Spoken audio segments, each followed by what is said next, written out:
Ladies and gentlemen, Happy New Year. Welcome to 2020 as Jeff and I are going to have a bit of a special program. We're recording this on the last day of 2019. So Happy New Year to all of you and thank you for watching us throughout this past year. Jeff, Happy New Year. Happy New Year. Happy New Year, everybody. Jeff Berkowitz here in Chicago. We're going to go get them because it's going to be a special show. It's going to be a special show. We're going to try to rip through, so to speak, a series of predictions and conversations. And Jeff, one of the big stories that is just happening as we sit here today on the last day of 2019 is the governor has just announced that he is issuing expungements for criminal records tied to low-level cannabis convictions. The governor starting off by issuing 11,000 of what he says will be, over the course of some time, I guess, 700,000 expungements. Let's take a quick look here just at what he said. And here we have the governor's saying that he's doing this for a number of reasons, and he says they're ending the 50-year war on cannabis. We're restoring rights to tens of thousands of Illinoisans, bringing regulation and safety to a previously unsafe and illegal market, and creating a new industry that puts equity at its core, at least according to Governor Pritzker. Any thoughts on the ability now to have recreational cannabis use? And again, it becomes effective on the 1st of January, but you got to do it in your house. You can't be out in the public, can't be smoking in the park. This will not go nearly as smoothly as everybody thinks it will. Here on December 31st, it's like starting baseball where everybody is in first place and nobody's in last place.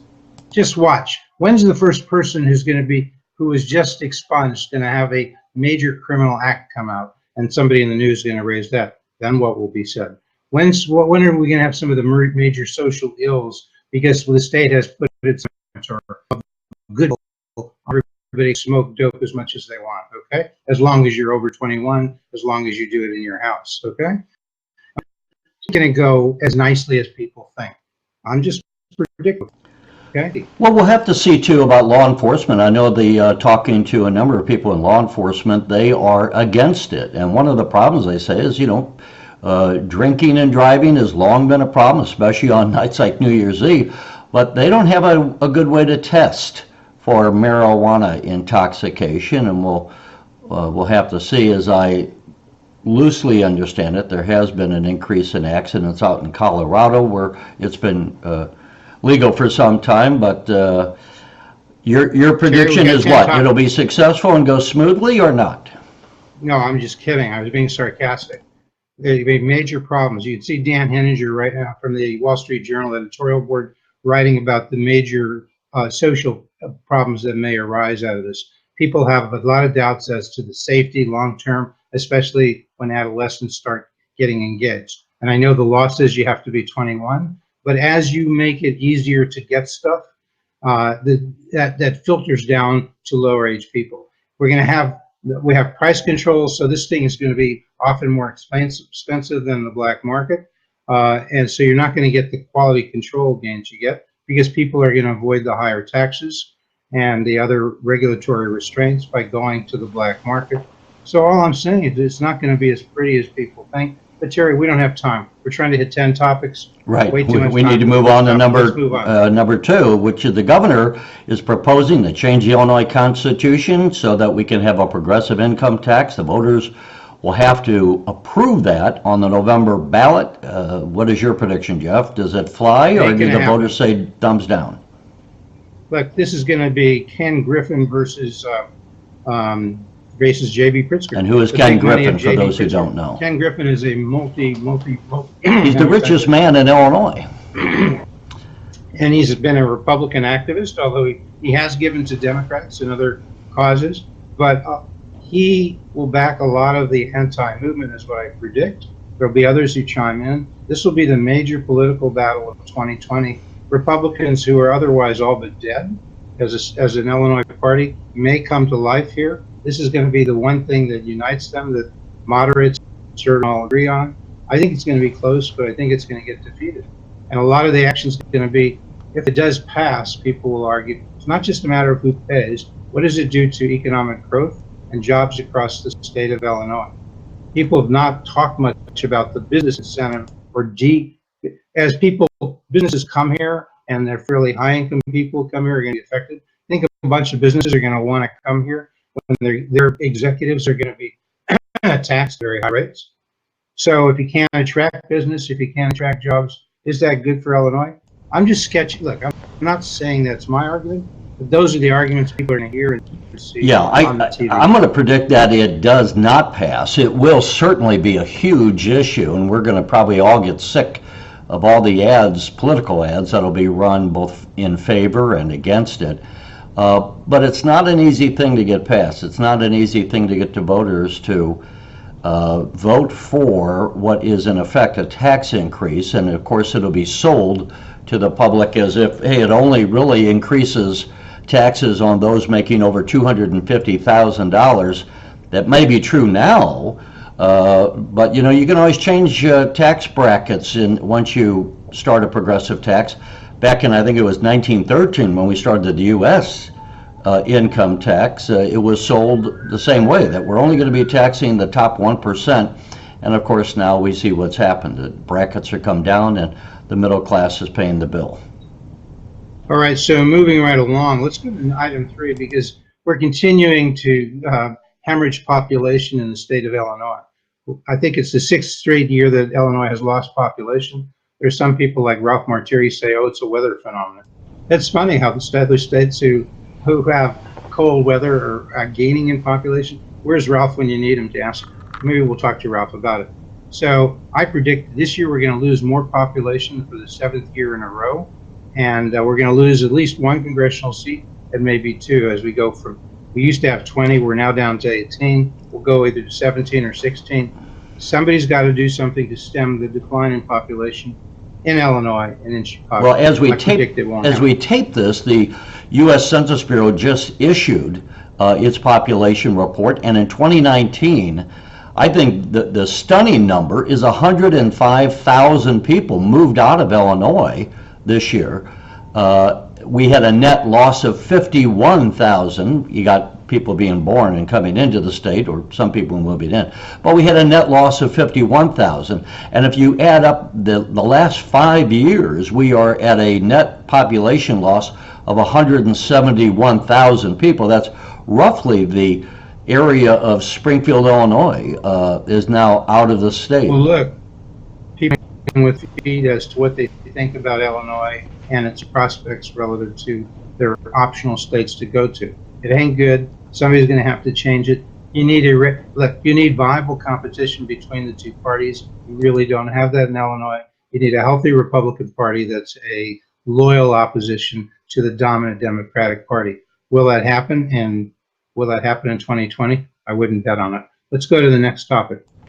And the next topic is, what's going to happen? We all spend so much time talking about the feds and their investigation, the U.S. Attorney's Office. Terry, what's going to happen? You know, it's fascinating because as I talk to people in the political circles, everyone is kind of standing outside the window looking in, and no one really knows what is going to happen. We're all trying to speculate.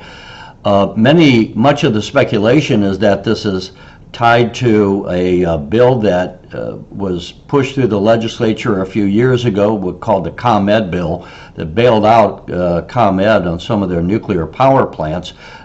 Others I talk to say, yes, that, but it may, they speculate, also be tied to the gaming bill. So it's what's fascinating is how much this is grabbing the attention of those in the political circle, but no one that I have spoken to has any solid information. One thing they are is they're saying is that they're surprised at some of the people that it's already touched. Surprised that Senator Terry Link has been involved in this. That was generally received with some shock. Well, keep your eye on the ball. There are many. Look, this is a far-flung investigation. Some of these prosecutions or some of the indictments and some of the speculation as to who may be involved, some of those folks are involved with each other. possibly in a coming federal criminal in action, and some are unrelated. So it takes some sorting to just say, okay, what's the major thing going on?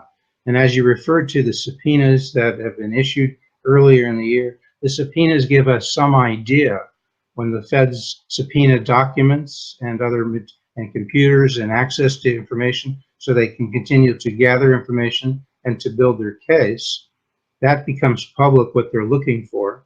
And people like the Chicago Tribune and WVEZ Radio and Chicago Sun-Times, basically that's a cottage industry of people who follow this stuff, who monitor, and what they need to be saying here. What I expect that there's action coming, and a lot of subpoenas look for information relating to people talking with Exelon and ComEd, especially relating to that bill you referred to 2 or 3 years ago and lobbying. So the only legal theory that I know of that seems to tie these things together would be a RICO action filed by the U.S. Attorney's Office. RICO standing for Racketeer Influence Corrupt Organization, involving perhaps ComEd, Exelon, and others. So I think that's what we'll see if I'm right on that speculation, which is based on what other people are writing in those entities I mentioned. If I'm right on that, that'll become clearer through the course of the year, and it'll become clearer who's involved. This could also possibly be tied to the Capitol bill. I mean, we had Senator Martin Sandoval first resign as chairman of the Transportation Committee, but now he's left the Illinois Senate. And right, it could be tied to that, even though, well, we don't want to get into it. This is so complicated, even to speculate. Well, we don't want to speculate and point fingers where we don't know. But okay, certainly, I would say this: we will. My prediction is we're going to continue to have some big surprises as this investigation moves forward through 2020. Okay, so where we're up at item 5. We're moving along here. Big event for 2020. My view, and others support this, like WirePoints and others.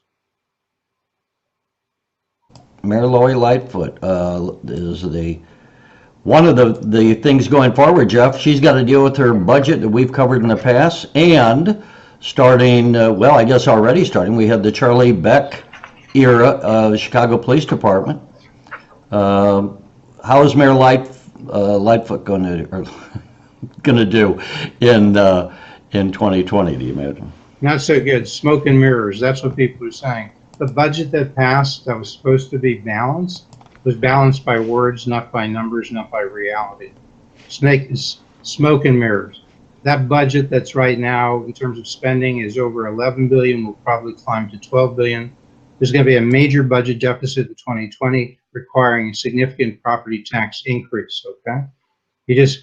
I don't see that she could, number one, a lot of the revenue she's counting on won't come in.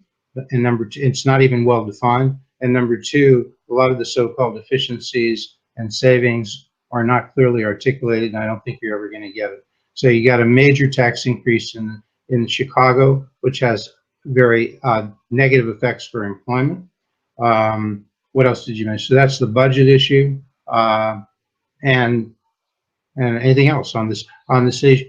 She's got to try to resolve the contract with the police. That ain't going to go well. The cost of the contract that was achieved, that was settled with CPS and the Chicago Teachers Union earlier this year, that's going to be way more expensive than anybody projected. It ain't going to be good, Terry. These are real problems that we're talking about. We haven't seen real solutions. Let's move on.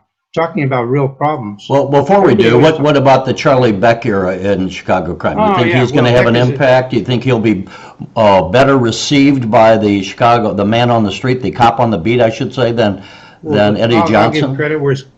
I'll give credit where credit's due. Chicago has been making progress under Eddie Johnson in doing more. In terms of getting the homicides down?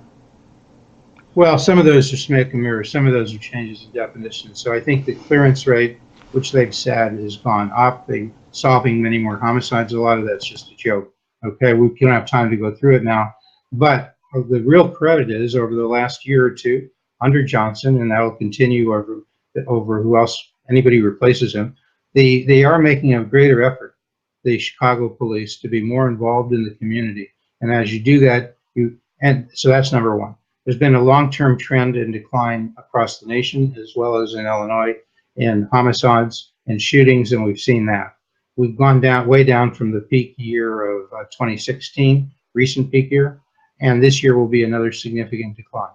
So that's the good news. The bad news is homicides in Illinois, homicides and shootings in Chicago are way higher than New York and LA. We're not why, so we can't in any way celebrate. And nobody has an obvious solution. The mayor's solution this year is everybody, all hands on deck, okay? Put all your resources out there, flood the zone and so forth. I don't know. I wouldn't say that's the reason why the decline continues, because it started elsewhere. But she is making some progress. Some will be made, but this will be a continued problem to plague the city of Chicago.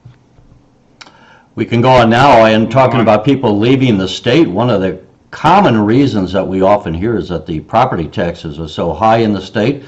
And Jeff, you know, everyone, even the governor, said he's trying to make that a priority to adjust property taxes, but I'm going to predict that he's not going to get very far unless he does a major tax overhaul. Now, maybe he's saying that his progressive tax will be part of that effort, but I don't think we're going to be seeing any reduction in property taxes in 2020. What say you?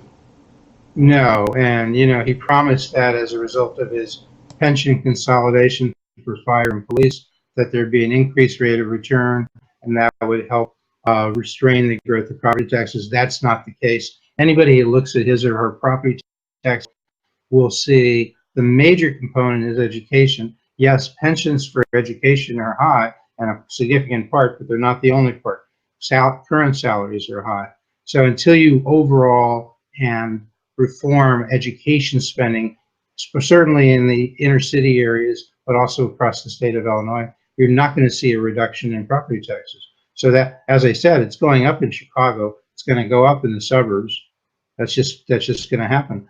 The governor's got a task force to make recommendations about real estate property taxes. Look, I'm a team player. He says, you know, there are a lot of people out there who just take shots. I'm willing to wait and see, but if I had to make a prediction, I don't see any significant reforms.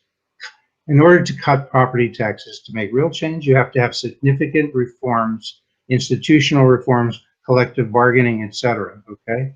You can't just say, okay, we're pushing up the income tax, and therefore we will be somehow able to restrain property tax growth. The so-called tax swap never really happens. He's promised a lot of that additional progressive income tax money spending.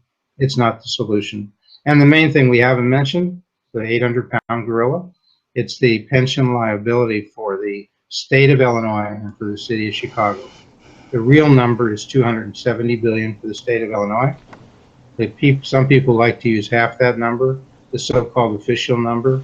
But if you look at the rating agencies to know about this, if you look at WirePoint, it says you have to include a health care pension liability as well as the other. You're looking at $270 billion. If you look at the city, Chicago, you have to include CPS in that. You're looking at $70 billion. That's almost a third of $1 trillion. Tell me, Terry, what's the major reform that's going to cut those pension liabilities? Well, and this is the problem, as many people know. The Illinois Constitution prohibits the diminishment, that's the word in the Constitution, the diminishment of pensions. And so the governor and the legislature, short of changing the Illinois Constitution, cannot make any changes into the cost structure that just continues to gobble up the Illinois state budget. You know, back in around 2002, pension payments consumed 5% of the state budget. Right now, they're at about 26% and continuing to climb. So I don't know how the governor or the legislature, until they find some way to make changes to those pensions, they're not ever going to be able to get a handle on spending, because so much of the money that would otherwise go to the operations of the state, you know, education, law enforcement, and the like, is being drained off into pensions. Yes, until you amend the Illinois Constitution to deal with the clause you just mentioned, to allow the diminishment of pensions by by actions taken by the state government or by the cities across the state of Illinois. To allow those cuts in those pensions, you're not going to make a significant effort. You're not going to be able to make significant adjustments to lower that pension liability. And the second thing you have to do is have the state of Illinois legislature give the cities and villages the power to file for bankruptcy, which will allow them to negotiate with these and other creditors a diminution of pension benefits in those cities and villages. So you need both of those things. And for the state of Illinois to have that, they'd have to get the feds to give them that power.